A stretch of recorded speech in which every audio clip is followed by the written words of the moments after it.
काल आपल्या महाराष्ट्र राज्याचे उपमुख्यमंत्री एकनाथ शिंदे साहेब आले होते. तर त्या संदर्भामध्ये पार्किंग प्लेस नाही यवतमाळमध्ये कुठेच अवेलेबल.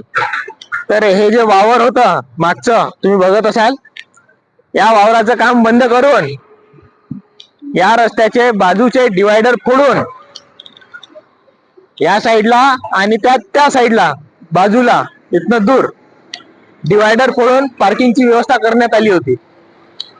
तर या प्रकारचं नुकसान इथे झालेलं आहे. आणि दुसरी गोष्ट म्हणजे आभार प्रदर्शनासाठी करोडो रुपये खर्च करावा लागत नाही. एका रिपोर्टरला बोलवून जरी आभार प्रदर्शनाचा व्हिडिओ टाकण्यात आला असता तर एवढा खर्च झाला नसता आणि झालेला खर्च तो दुसऱ्या कामी लावता आला असता. अगाऊ वेस्टेज पैसा खर्च करणं हे आपल्या सरकारचं काम आणि ऍडव्हर्टाइज करणं झालेलं आहे.